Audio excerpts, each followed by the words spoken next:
Welcome.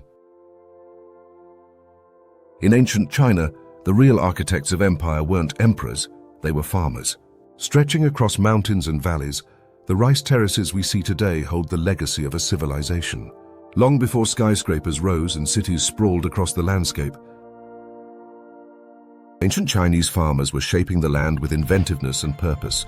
With a growing population and millions of mouths to feed, survival demanded innovation. From humble hands, a civilization was built.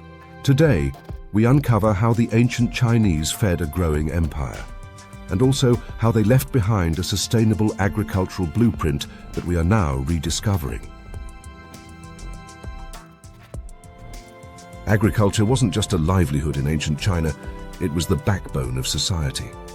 From the earliest settlements, Chinese farmers understood that to grow food was to grow power.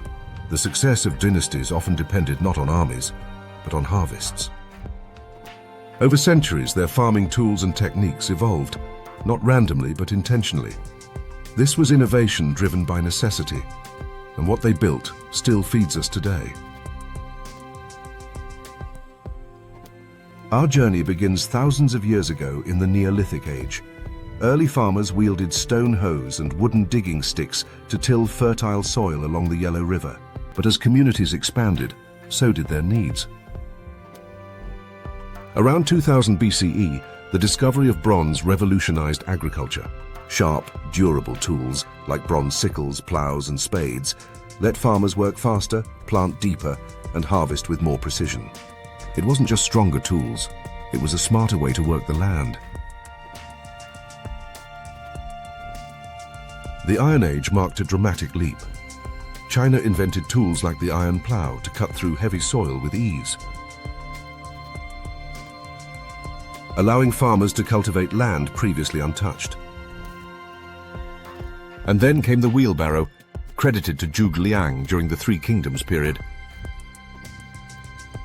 One person could now transport heavy loads alone, increasing productivity and reshaping transportation. But the brilliance of Chinese farmers wasn't just in tools, it was in water management. They engineered canals, bamboo piping, and chain pumps. One shining example? The Dujiangyan irrigation system, built over 2,000 years ago, still in use today. It diverted water from a river without a dam, preventing floods and ensuring crops got exactly what they needed. It's not just clever, it's sustainable engineering. The Han Dynasty, beginning around 206 BCE, brought explosive innovation. Here, we meet the multi-tube seed drill, a device that allowed farmers to plant rows evenly and at consistent depth. It saved seed and boosted yields, centuries before similar tools appeared in the West. The harrow followed, breaking up clumps and smoothing the soil. Then came threshing sleds and treadle-powered water wheels, lifting water uphill with human foot power alone. But perhaps most revolutionary was the philosophy of agricultural harmony, working with nature, not against it. Government handbooks were distributed across provinces, teaching farmers new methods and spreading technology far and wide. What made ancient Chinese agriculture so effective? It wasn't just invention, it was wisdom. Crop rotation was already a practice in early Chinese farming. Alternating cereals with legumes restored nitrogen to the soil naturally, no chemicals needed. This technique improved fertility, reduced pests, and promoted long-term yield stability. Farmers also developed organic fertilizers using compost, manure, and even night soil or human waste.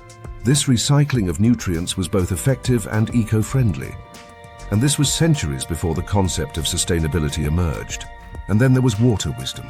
From the Grand Dujiangyan system to small bamboo aqueducts, farmers learned to use every drop efficiently. They built canals, dikes, and sluice gates to protect crops from both drought and flood. This was to ensure balance in every season. Even today, scientists studying climate-resilient agriculture are revisiting these methods. Let's talk about terrace farming, an ancient Chinese masterpiece. With steep terrain in southern China, farmers carved horizontal steps into mountainsides. These terraces prevented soil erosion, captured rainwater, and allowed rice to thrive where no flat land existed. Terrace farming wasn't just practical, it was beautiful. A landscape sculpted by human hands, adapted to geography, and tuned to seasonal cycles. And this genius extended underground. Interlocking irrigation networks, clay pipes, and clever drainage systems were created. This showed a level of planning and foresight rarely seen in the ancient world. These systems created microclimates, controlled humidity, and preserved nutrients. This is agriculture as engineering, guided by deep observation of nature. What's old is new again. Today, modern agriculture faces rising pressure, climate change, population booms, and soil degradation. But guess what? Ancient Chinese farmers faced similar challenges and found answers. Modern scientists now adapt crop rotation to fight modern pests and diseases without relying on pesticides. Irrigation principles from ancient China guide today's water conservation methods in Asia, Africa, and beyond. Even organic fertilizer strategies are being revived as chemical alternatives harm the soil and groundwater. The lesson? Progress doesn't always mean replacing the past. Sometimes it means listening to it. From bamboo pipes to satellites, from iron plows to AI-assisted tractors, China's agricultural story is a continuum of creativity. It's not just a story of survival, it's a story of thriving, of ancient minds solving timeless problems with tools made from wisdom. And as we look to feed a planet in crisis, maybe the greatest innovations are already behind us, just waiting to be remembered. What do you think? Let us know in the comments below. Subscribe to our channel for more stories from the ancient world and how they still shape our future.